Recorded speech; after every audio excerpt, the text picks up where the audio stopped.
Hello students, कैसे हो आप।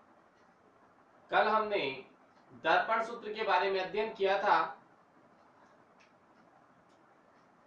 दर्पण सूत्र देखा था हमने कल। 1/f बराबर 1/v प्लस 1/u। ये कल हमने दर्पण सूत्र फाइंड किया था, प्राप्त किया था। गोले दर्पण के लिए अवतल दर्पण हुआ या उत्तल दर्पण हुआ, सभी के लिए यही फॉर्मूला प्राप्त होता है दर्पण के लिए। तो ये फॉर्मूला हमने कल देखा था। आज हम रेखिक आवर्धन के बारे में अध्ययन करेंगे। रेखिक आवर्धन से हमें प्रतिबिंब की स्थिति, उसकी स्थिति के बारे में पता लगेगा कि प्रतिबिंब कैसा होगा। तो आज हम देखते हैं, आज का हमारा टॉपिक है रेखिक आवर्धन।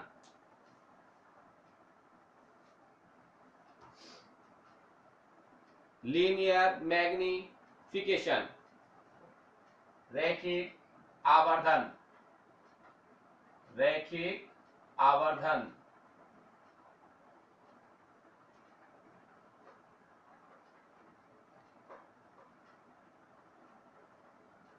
इंग्लिश में इसको हम बोलते हैं लीनियर मैग्निफिकेशन।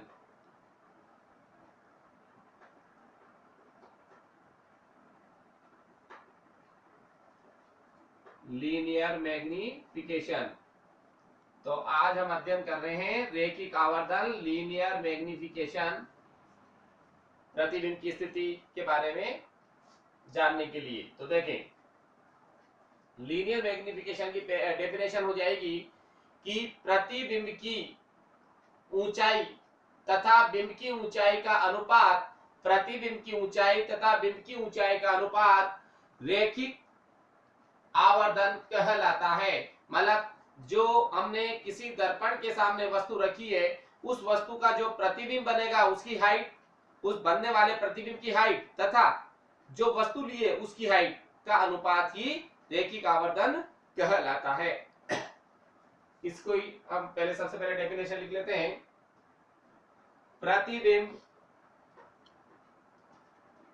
प्रतिबिंब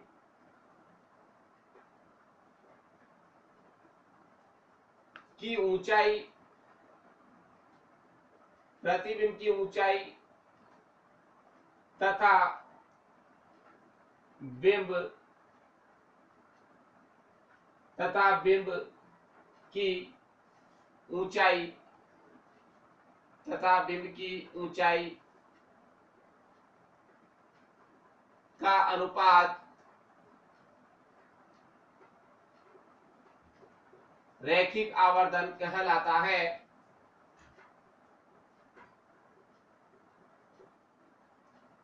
रैखिक आवर्धन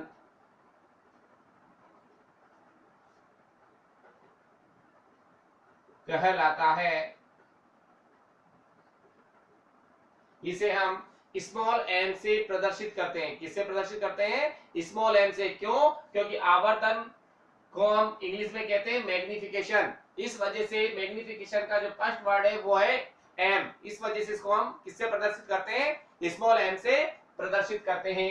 तो आगे लिख सकते हैं हम इसे स्मॉल एम से प्रदर्शित किया जाता है। इसे स्मॉल एम से प्रदर्शित किया जाता है।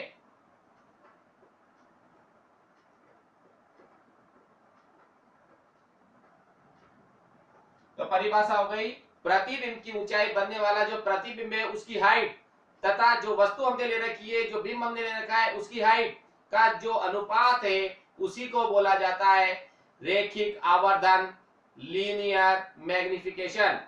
और किससे प्रदर्शित करते हैं इसको? हम स्मॉल एम से प्रदर्शित करते हैं। तो अर्थात जो सूत्र होगा वो क्या होगा हमारे पास लीनियर मैग्निफिकेशन का? अर्थात रैखिक आवर्धन, अर्थात रैखिक आवर्धन, अर्थात रैखिक आवर्धन बराबर प्रतिबिंब की ऊंचाई, प्रतिबिंब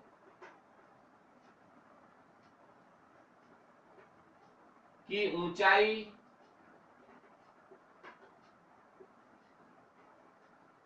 अपॉन बिंब की ऊंचाई, बिंब की ऊंचाई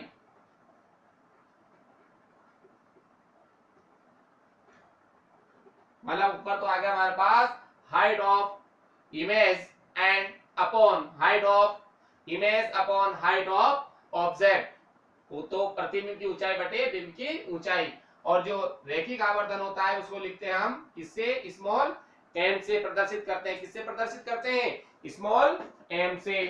तो ये लिख दिया हमने स्मॉल एम बराबर, हाँ इसको प्रतिबिंब की ऊंचाई को हम लिख सकते हैं, इमेज है तो आई लिख दो, मतलब ये हो गया हाइट, एच आई भी लिखा जा सकता है, और ये हो गया बटे ऑब्जेक्ट। या इसको लिख सकते हैं अपन, ये प्रतिबिंब की ऊंचाई को h2 माने तो h2 अपॉन h1। ये तो इससे फॉर्मूला निकालने में सुविधा रहेगी, ये m। अब जो फॉर्मूला है, सूत्र क्या प्राप्त होगा हमें, इससे क्या फॉर्मूला निकल के आता है, तो जो फॉर्मूला है वो है हमारे पास आवर्धन का। तो रैखिक आवर्धन स्मॉल m बराबर, जो फॉर्मूला यूज करते हैं अपन, स्मॉल m बराबर माइनस v अपॉन u, ये फॉर्मूला आएगा जिसे हम अभी फाइंड आउट करेंगे, जिससे न्यूमेरिकल सोल्व होंगे। ये फॉर्मूला है जिससे हम न्यूमेरिकल सोल्व करते हैं। क्या सोल्व करते हैं, इससे हम न्यूमेरिकल्स पता करते हैं कि प्रतिबिंब कैसा होगा। ये आ गया मेरे पास फॉर्मूला रैखिक आवर्धन का। अब रैखिक आवर्धन का जो फॉर्मूला है, जो मुझे रैखिक आवर्धन का फॉर्मूला मिला है, वो मिला है रैखिक आवर्धन स्मॉल m बराबर माइनस v अपॉन u। मतलब ये हो गया, जो आवर्धन है ये m की जो वैल्यू मुझे प्राप्त हुई है, m का जो आवर्धन का फॉर्मूला मुझे मिला है माइनस v अपॉन u, ये दर्पण के लिए है। किसके लिए, ये दर्पण के लिए। और दर्पण और गोले दर्पण होते हैं ये, तो गोले दर्पण में अवतल दर्पण भी आता है और उत्तल दर्पण भी आता है, तो हमें कंफ्यूज होने की आवश्यकता नहीं है। चाहे उत्तल दर्पण हुआ चाहे अवतल दर्पण हुआ, फॉर्मूला रैखिक आवर्धन के लिए यही यूज होगा, m बराबर माइनस v अपॉन u। तो इसमें कंफ्यूज नहीं होना है। अगर अवतल दर्पण लिखा हुआ है तो कंफ्यूज नहीं होता कि फॉर्मूला अलग होगा, या उत्तल दर्पण लिखा हुआ है तो कंफ्यूज नहीं होता है कि फॉर्मूला अलग होगा। मतलब दोनों ही, अवतल हुआ चाहे उत्तल दर्पण हुआ, सब में यही फॉर्मूला लगेगा रैखिक आवर्धन के लिए, m बराबर माइनस v अपॉन u। अब इसको हम सिद्ध करके भी देख सकते हैं कि ये जो फॉर्मूला प्राप्त हुआ है ये कैसे हमें प्राप्त हुआ है, कि वास्तविकता में ये फॉर्मूला भी होता है या कोई अन्य फॉर्मूला होता है। तो इसको हम सिद्ध करके भी देख सकते हैं। अब दोनों से ही सोल्व करके देखेंगे कि अवतल दर्पण से और उत्तल दर्पण से। तो पहले तो हम अवतल दर्पण के लिए इस फॉर्मूले को निकालते हैं, तो वास्तविकता में प्राप्त होता है कि नहीं होता है, और फिर उत्तल दर्पण से देखते हैं कि दोनों फॉर्मूले देखें एक ही है या अलग अलग है। तो एक ही फॉर्मूले होते हैं। अब इनको आपका कंफ्यूज दूर करने के लिए मैं इनको सोल्व करके बताता हूं। देखो सबसे पहले मैं सोल्व कर रहा हूं अवतल दर्पण के लिए। अवतल दर्पण के लिए, तो पहले अपन सोल्व कर रहे हैं अवतल दर्पण के लिए रैखिक आवर्धन। रैखिक आवर्धन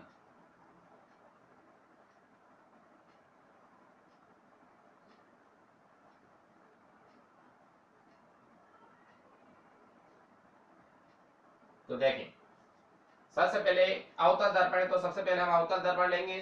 डायग्राम साफ सुथरा हमें बनाना है क्योंकि डायग्राम के ऊपर ये डेरिवेशन होगा। तो सबसे पहले मैं अवतल दर्पण ले रहा हूं, थोड़ा बड़ा डायग्राम बना रहा हूं जिसमें आपको पूरा स्पष्ट हो जाए। अगर अवतल दर्पण है तो इसके उभार वाला भाग पॉलिश होगा,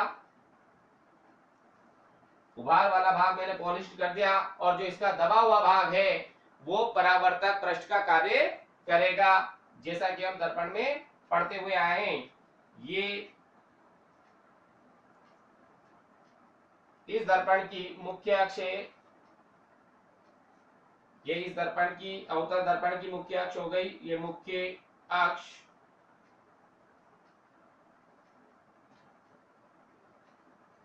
इस अवतल दर्पण का वक्रता केंद्र जो होगा वो सी यहाँ होगा,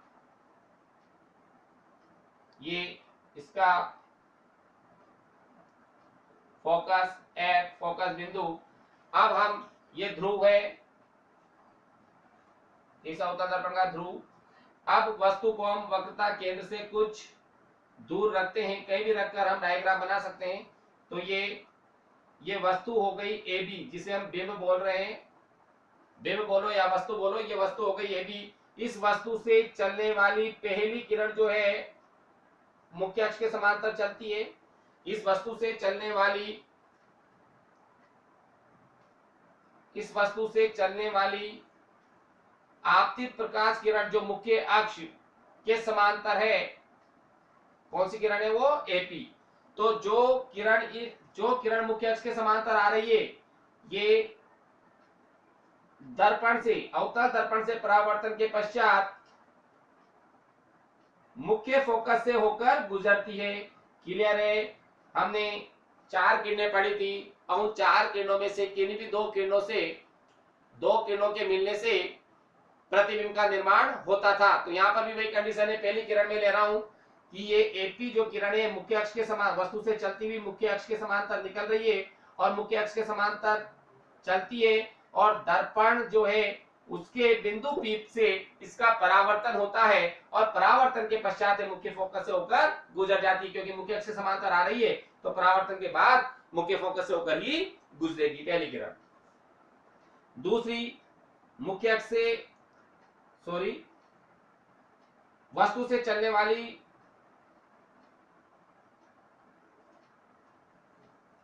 किरण जो ध्रुव पर, वस्तु से चलने वाली किरण एओ जो ध्रुव पर आपतित होती है, चलने वाली किरण जो ध्रुव पर आपतित होती है, यह उतने ही डिग्री का, सॉरी, आपतित होती है, यह परावर्तन के पश्चात उतना ही कोण बनाते हुए परावर्तित हो जाती है। परावर्तन के पश्चात उतना ही कोण बनाते हुए परावर्तित हो जाती है, और ये दोनों किरणें बिंदु ए डैश पर मिलती हैं, और जहां पर ये किरणें मिलेंगी वहां पर ही प्रतिबिंब का निर्माण होगा, ए डैश बी डैश। हमें स्पष्ट डायग्राम लेना है जिससे कि हमें कोई कंफ्यूज ना हो और हम क्लियरली इसको समझ सकें। तो देखें, ये मैंने वस्तु ए बी ली थी जो अवतल दर्पण के सामने रखी हुई है, ये दर्पण है, और इस अवतल दर्पण के सामने वस्तु ए बी रखी हुई जो वक्रता केंद्र से कुछ दूर रखी हुई है। इस वस्तु से चलने वाली पहली आपतित किरण, जो पहली जो किरण है एपी, ये मुख्य अक्ष के समांतर जा रही है और दर्पण से परावर्तन के पश्चात मुख्य फोकस से होकर गुजर रही है। मतलब ये मुख्य अक्ष के समांतर चलती हुई एपी किरण परावर्तन के पश्चात मुख्य फोकस से होकर गुजरती है, और दूसरी किरण जो ध्रुव पर आपतित होती है वो ध्रुव से परावर्तन के पश्चात उतना ही कोण बनाते हुए परावर्तित हो जाती है, और ये दोनों किरणें परावर्तन के पश्चात बिंदु ए डैश पर मिलती है, और यहाँ पर ही प्रतिबिंब का निर्माण होता है, और प्रतिबिंब होगा ए डैश बी डैश। यह प्रतिबिंब वास्तविक होगा, वस्तु से छोटा होगा। देखो, वस्तु बड़ी है और ये छोटा है, तो ये क्या होगा, वस्तु से छोटा होगा। वास्तविक होगा, वस्तु से छोटा होगा, और उल्टा बनेगा, क्योंकि यहां पर हम जानते हैं वास्तविक जो प्रतिबिंब होते हैं वो उल्टे ही बनते हैं। तो यहां हमने देखा कि ये दोनों किरणें परावर्तन के पश्चात वास्तव में मिलती है, मिलती हुई प्रतीत नहीं होती है, वास्तव में मिलती है। इस वजह से प्रतिबिंब क्या होगा, वास्तविक प्रतिबिंब होगा, जैसा कि हम पढ़ चुके हैं। और वास्तविक है तो प्रतिबिंब भी उल्टा होगा। अब हमें तो यहाँ पर एक ही आवर्तन का फॉर्मूला फाइंड आउट करना है, तो देखिए हम आगे, तो हम 2 त्रिभुज ले रहे हैं, त्रिभुज ए बी ओ ले लो या ए ओ बी ले लो, त्रिभुज ए ओ बी तथा त्रिभुज ए डैश ओ बी डैश। दोनों त्रिभुज समरूप हैं। क्यों समरूप है बेटा, क्योंकि ये कोण बी और कोण बी डैश पहले त्रिभुज का ए ओ बी का कोण बी और ए डेज बी डेज या ए डेज ओ बी डेज का कोण बी 90 डिग्री पर है, तो एक कोण तो ये बराबर हो गया।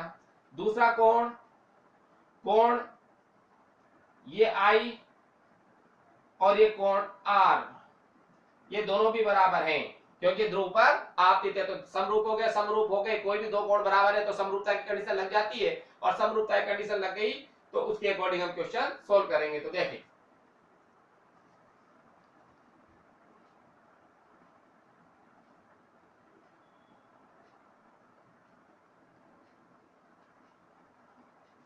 देखें, चूंकि त्रिभुज AOB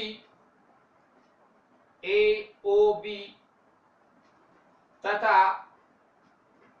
त्रिभुज AOB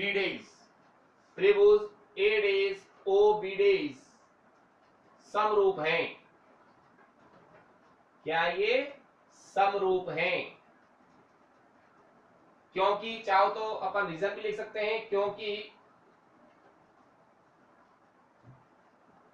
हाँ क्यों बेटा समरूप? देखें इधर AOB, ये AOB ये वाला त्रिभुज में ले रहा हूं, ये शेडेड कर देता हूं उसको। एक तो त्रिभुज ए है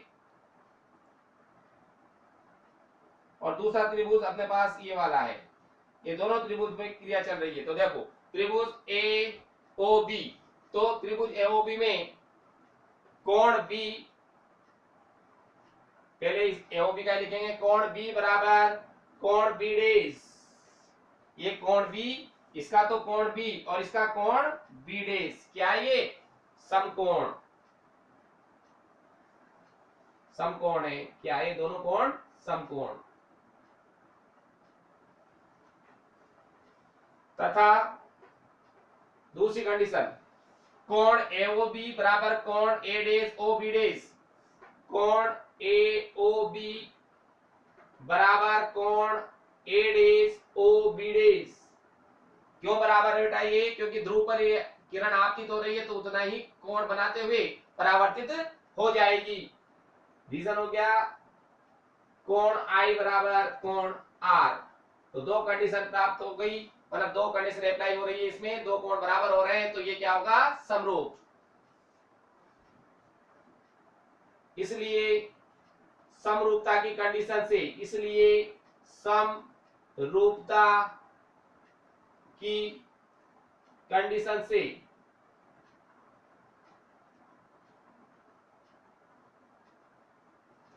समरूपता की कंडीशन से लगा देंगे हम। देखें पहले त्रिभुज की ऊंचाई बटे दूसरे त्रिभुज की ऊंचाई, फिर पहले त्रिभुज की जो ऊंचाई है उसकी दूरी बटे जो दूसरा त्रिभुज है उसकी दूरी। तो देखिए हम यहां पर हम लगा रहे हैं, पहला त्रिभुज हमारे पास AOB है तो ये AB पहला त्रिभुज बटे दूसरा त्रिभुज क्या है मेरे पास, देखिए यहां पर ध्यान से A डेज B डेज, तो बटे A days B days, AB upon A days B days बराबर AB upon A days B days बराबर, देखें हम यहाँ पर AB दूरी कितनी आ रही है बेटा, यहाँ पर देखें हम, जो AB है पहले क्या है AB, तो ऊपर ये वाली है तो इस वाले ऊंचाई की जो है वस्तु की दूरी, तो दूरी कितनी हो गई OB, AB की दूरी कितनी है ध्रुवों से OB, और A डेज B डेज प्रतिबिंब की दूरी कितनी है ध्रुव से OB डेज, OB डेज। अब चाहे तो हम यहाँ लिख सकते हैं कि ये तो U जो है, ये तो U हो गया, बिंब की दूरी तो हो गई मेरे पास -U क्योंकि ध्रुव से नापी जाती है, तो ये माइनस, और ये प्रतिबिंब है तो ये दूरी हो गई मेरे पास -V, तो ये तो हो गई किसकी दूरी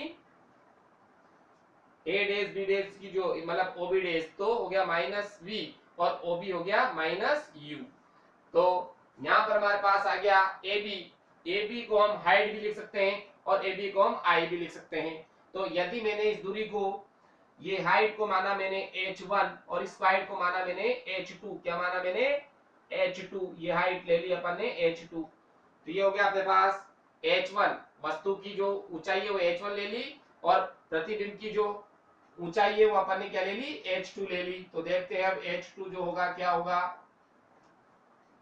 तो यहाँ वैल्यू रख दे हम साइड में, चूंकि ए बी बराबर h1 और a डेज b डेज बराबर h2, a days b days बराबर h2, और OB जो है वो क्या है, वस्तु की दूरी, बिंब की दूरी। ये है अपने पास बिंब की दूरी, बिंब की दूरी OB बराबर माइनस यू। क्योंकि जो दूरी है माइनस क्यों लिए ये, क्योंकि जो आपतित किरण की दिशा है वो है एपी दिशा में। कौन सी आपतित किरण की दिशा, एपी दिशा में, और वस्तु रखी हुई है बी मतलब ए बी उसी दिशा में, मतलब हम कहां से मांगे, उससे विपरीत दिशा में। मतलब क्या हो गया यहाँ पर, आपतित किरण की दिशा तो एपी दिशा में है और दूरी नापी जा रही है ध्रुव से, ध्रुव ओ से बी की ओर, मतलब ओबी दिशा में, दोनों विपरीत हो गई। इस वजह से क्या हो गया माइनस। और प्रतिबिंब की दूरी, प्रतिबिंब प्रतिबिंब की दूरी ये हो गया अपने पास ओबी डेज बराबर माइनस वी। ये भी माइनस वी होगा ओबी डेज, रीजन क्योंकि वही आपतित किरण की दिशा एपी दिशा में है और जो ध्रुव से जो दूरी नापी जा रही है ओबी डेज वो विपरीत दिशा में, मतलब ओ से हम बी डेज की ओर आ रहे हैं। तो ये दिशाएं बदल गई, ये दिशा तो आपतित किरण की दिशा तो ये है और इधर ध्रुव से नाप रहे तो विपरीत दिशा हो गई। इस वजह से क्या होगी माइनस में। तो ये माइनस में हमने रख दिए, ये पूरी वैल्यू जो यहाँ पर लिखी हुई थी सब हम साइड में लिखे, सब वैल्यू इसके अंदर पुट कर दें। तो ये तो लिख दिया मैंने, ए बी तो हो गया मेरे पास h1, a days b days हो गया मेरे पास h2। हाँ अब इसमें से थोड़ा सा ध्यान दें हम कि ये h1 जो हाइट आएगी, हाइट पे भी पॉजिटिव नेगेटिव का डिपेंड करेगा, क्योंकि ये मुख्य अक्ष के ऊपर, ये जो हाइट है ये मुख्य अक्ष से ऊपर है। तो ये मुख्य अक्ष से ऊपर होने की, मतलब मुख्य अक्ष से ऊपर की ओर की जो ऊंचाई होती है वो धनात्मक होती है, और मुख्य अक्ष से नीचे की जो हाइट होती है नेगेटिव होती है, तो माइनस h2 आएगा। क्या आएगा ये माइनस h2, क्योंकि ये मुख्य अक्ष से नीचे की ओर ऊंचाई, जो कि हमने चिन्ह नियम में पढ़ा था। किसमें पढ़ा था, चिन्ह नियम में। और चिन्ह नियम से वैल्यू रख रहे हैं, तो ये ए डेज बी डेज की हाइट क्या रहेगी माइनस h2, क्या रहेगी माइनस h2। तो यहाँ अब वैल्यू पुट कर रहे हैं हम, ए बी की जगह रख दिया मैंने h1 और a डेज b डेज की जगह रखा मैंने माइनस h2 और OB की जगह मैंने रखा माइनस u और OB डेज की जगह रखा मैंने माइनस v। माइनस से माइनस कैंसिल, ये आ गया मेरे पास, इस माइनस से ये माइनस कैंसिल, तो ये आ गया h1 अपॉन h2 बराबर u अपॉन मतलब sorry h1 upon minus h2 upon u upon v। अब यहां पर हम देखते हैं कि मुझे जो फॉर्मूला था वो था मेरे पास h2 अपॉन h1 का, अगर h2 अपॉन h1 आ जाता है तो मैं यहाँ पर m पुट कर सकता हूं। तो ये हमने इस माइनस से गुणा कर लिया पहले, तो इसको क्या कर दिया माइनस से गुणा, तो ये हो गया h1 अपॉन h2 बराबर u upon minus u upon minus v। अब देखो इसको अब उल्टा कर दें, तो जैसे ही हमको रिवर्स करेंगे उल्टा करेंगे तो h2 अपॉन h1, जब इधर LHS का पद उल्टेंगे तो RHS का पद भी उलटना पड़ेगा। तो h2 अपॉन h1 बराबर minus v upon u, minus v upon u। और हम जानते हैं कि h2 upon h1 this is equal to magnification, मतलब आवर्धन। h2 अपॉन h1 क्या है, आवर्धन। तो h2 अपॉन h1 ये हमारे पास आ रहा है, h2 अपॉन h1 की जगह मैं क्या पुट कर सकता हूँ, m पुट कर सकता हूँ। तो ये आ गया अपने पास m बराबर माइनस v अपॉन u। तो ये फॉर्मूला हम ध्यान से देखें, जो फॉर्मूला मैंने यहाँ पर लिखा था इस जगह टिक किया था, वही फॉर्मूला हमें यहाँ पर प्राप्त हो रहा है। तो क्या फॉर्मूला मिला मुझे, m का आवर्धन का, रैखिक आवर्धन का फॉर्मूला प्राप्त होता है m बराबर माइनस v अपॉन u। रैखिक आवर्धन का जो फॉर्मूला प्राप्त होता है वो प्राप्त होता है m बराबर माइनस v अपॉन u। ये हमने अवतल दर्पण के लिए इस फॉर्मूले को सिद्ध कर लिया है। इसके लिए अवतल दर्पण के लिए सिद्ध करके देख लिया है कि जो फॉर्मूला यहाँ प्रारंभ में लिखा गया था m बराबर माइनस वी अपॉन यू वास्तविकता में होता है या नहीं होता है। तो हम देख रहे हैं कि मैंने फॉर्मूला बताया था m बराबर माइनस वी अपॉन यू, तो यहाँ पर भी क्या प्राप्त हो रहा है m बराबर माइनस वी अपॉन यू। ये हो गया अवतल दर्पण के लिए। बच्चों को कंफ्यूज रहता है कि शायद उत्तल दर्पण के लिए अलग से निकला है, तो उत्तल दर्पण में भी यही फॉर्मूला प्राप्त होगा, उसको भी हम अभी देखते हैं कि ये तो अवतल दर्पण के लिए निकाल के देख लिया, अब उत्तल दर्पण के लिए भी देखते हैं।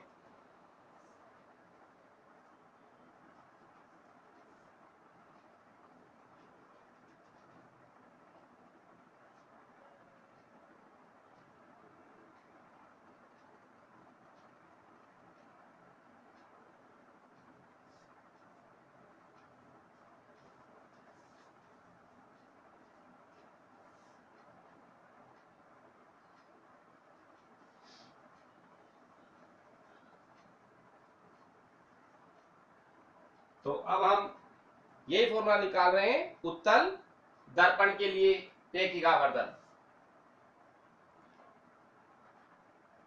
उत्तल दर्पण के लिए रैखिक आवर्धन।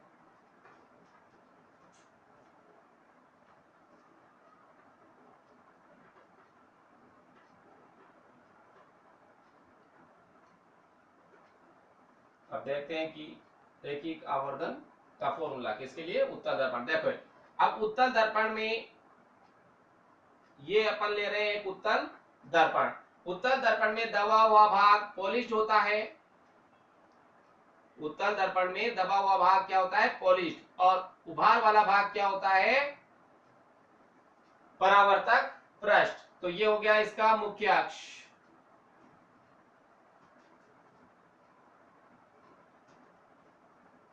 ये हो गया उत्तल दर्पण का मुख्य अक्ष। मुख्य अक्ष अवतल दर्पण का, ये इसका वक्रता केंद्र है C। ये यहाँ पर बनेगा तो लगभग इस जगह प्राप्त होगा। ये वक्रता केंद्र C, ये इसका मुख्य फोकस F।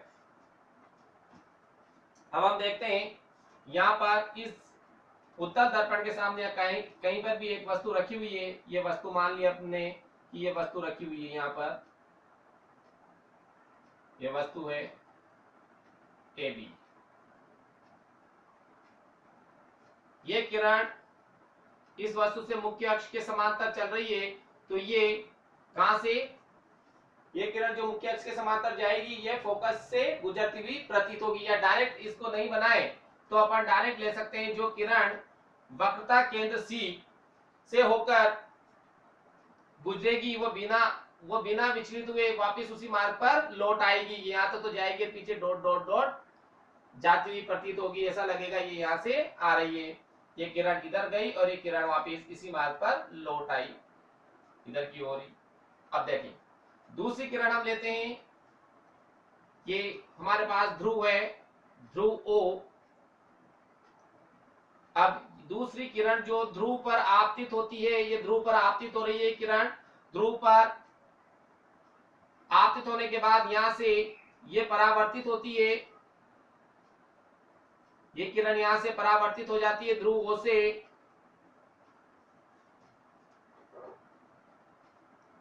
ये ध्रुव से यहां से इसका परावर्तन होता है उतना ही कोण बनाते हुए जितने कोण पर आपतित हुई थी। इसको अगर हम डॉट डॉट डॉट पीछे की ओर बढ़ाएं तो ये हमें इस जगह बनती हुई प्रतीत होती है। यहाँ पर इस जगह तो ऐसा लगता है कि जो प्रतिबिंब बना है वो A डैश B डैश यहाँ पर प्राप्त होगा। कहाँ मिल रहा है, A डैश B डैश। जो हम देख रहे हैं कि किरणें वास्तव में मिलती नहीं है, मिलती हुई प्रतीत होती है। जब मिलती हुई प्रतीत होगी तो जो प्रतिबिंब होगा वो क्या होगा, आभासी प्रतिबिंब होगा। और आभासीय तो सीधा होगा। आभासीय तो क्या रहेगा, ये सीधा और वस्तु से छोटा। अब देखें हम वही हमें तो डेरिवेशन करके देखना है, तो देखते हैं डेरिवेशन में क्या होता है। वही पहले त्रिभुज को हम समरूप करेंगे। तो पहला त्रिभुज ले रहे हैं अपन, त्रिभुज ए ओ बी, त्रिभुज ए ओ बी। तो देखो, चूंकि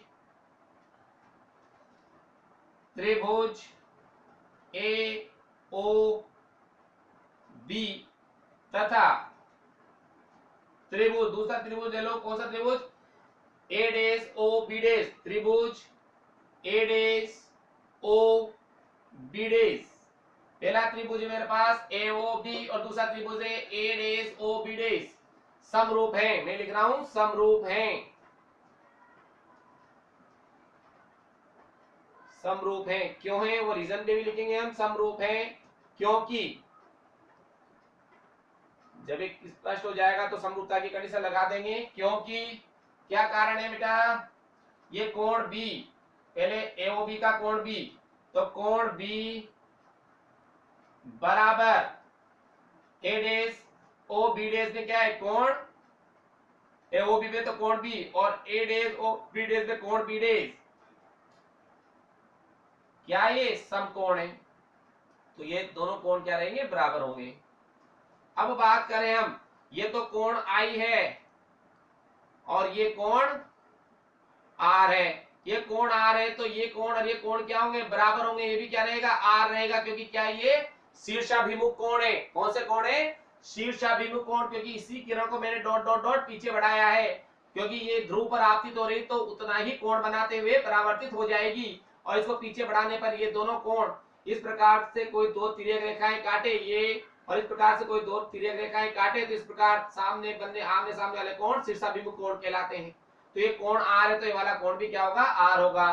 तो इस त्रिभुज में देखें हम, तो कोण आई कोण आर के बराबर है, तो क्या हो जाएगा, कोण ए ओ बी बराबर कोण ए डेश ओ बी डेश, कोण ए ओ बी, कोण ए ओ बी बराबर कोण ए डेश ओ बी डेश, कोण ए डेश ओ बी डेश। क्यों है, क्योंकि कोण आई बराबर कोण आर, कोण आई आर के बराबर होगा इसलिए।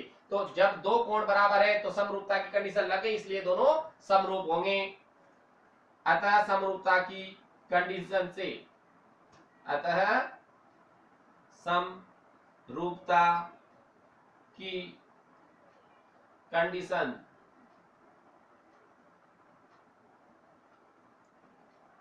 से, तो वही जो त्रिभुज है, पहले त्रिभुज की हाइट मतलब जो ऊंचाई है वह बिंब वस्तु की ए बी, इस दूरी को मैं h1 ले रहा हूं, और ये हाइट होगी वो h2 होगी, क्योंकि ऊपर ही आ रही है तो पॉजिटिव ही रहेगी। तो ये आ गया a b upon a dash b dash बराबर ए बी, पहले त्रिभुज की ऊंचाई है तो दूसरे बटा में दूसरे त्रिभुज की ऊंचाई आएगी, पहले जो ऊंचाई है उसकी ध्रुव ओ से दूरी, तो क्या होगी ओबी, मतलब ए बी की ध्रुव ओ से दूरी क्या हो गई ओबी, और ए डेश बी डेश की ध्रुव ओ से दूरी क्या होगी ओबी डेश बटे ओबी डेश। तो यहां देखें हम, बिंब की ऊंचाई क्या है मेरे पास, बिंब की ऊंचाई, बिंब की ऊंचाई ए बी बराबर तो h1 पॉजिटिव रहेगा, क्योंकि मुख्य अक्ष के ऊपर की ऊंचाई धनात्मक की होती है चिन्ह नियम से। प्रतिबिंब, प्रतिबिंब की ऊंचाई, प्रतिबिंब की ऊंचाई ए डेश बी डेश बराबर, ये भी h2 होगी, प्लस में रहेगी, कारण है क्योंकि ये भी मुख्य अक्ष से ऊपर ही प्राप्त हो रही है, और मुख्य अक्ष के ऊपर की ऊंचाई क्या होती है धनात्मक। फिर बिंब की दूरी, बिंब की दूरी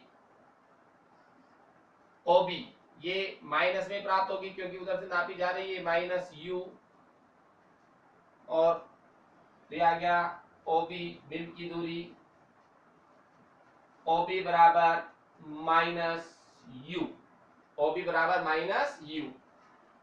दूसरी हमारे पास प्रतिबिंब, प्रतिबिंब की दूरी,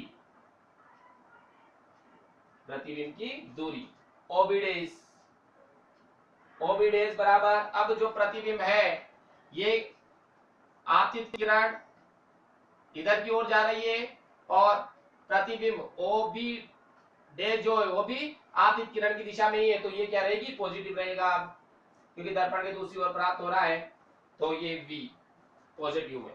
अब ये वैल्यू रखते हैं हम इसके अंदर इस फॉर्मूले में, तो AB की जगह तो रखा मैंने H1 और A डैश B डैश की जगह रखा मैंने H2 और यहाँ पर OB की जगह रखा मैंने -U और OB डैश की जगह रखा मैंने V।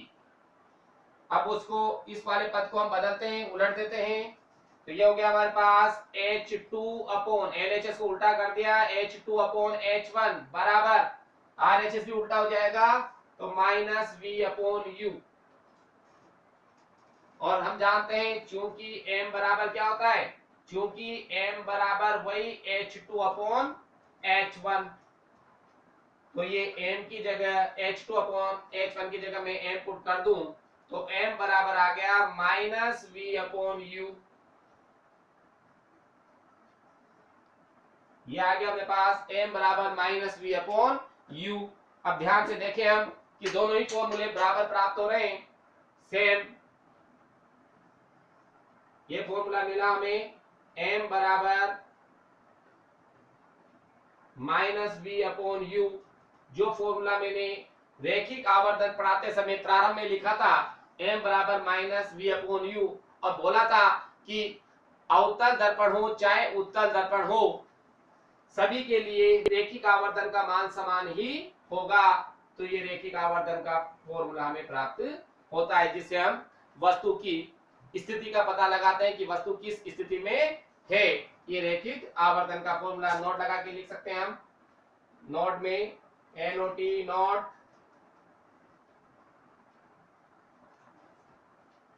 अवतल दर्पण,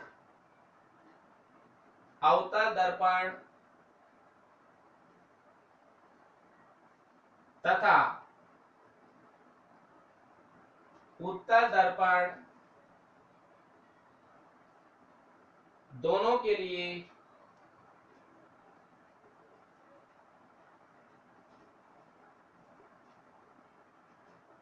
रैखिक आवर्धन, रैखिक आवर्धन लीनियर मैग्निफिकेशन, रैखिक आवर्धन का सूत्र समान ही होता है, सूत्र समान ही होता है।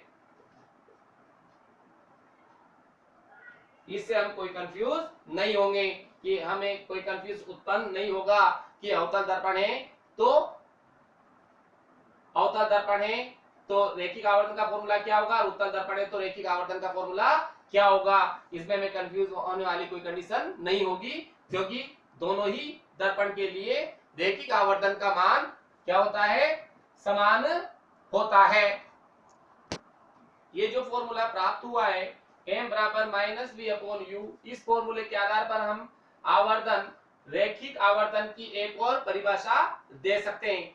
मतलब ये भी परिभाषा लिखी जा सकती है, ये भी लिखी जा सकती है, क्योंकि क्या हो गया हमारे पास फॉर्मूला M बराबर H2 अपॉन H1 बराबर -V अपॉन U।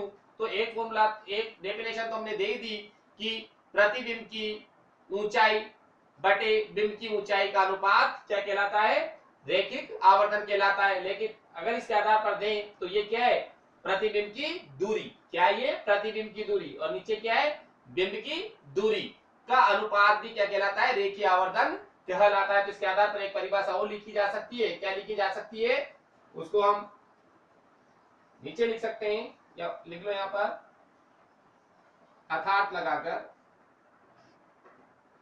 अर्थात ये एक परिभाषा और बना सकते हैं इसकी, दर्पण से प्रतिबिंब की दूरी, दर्पण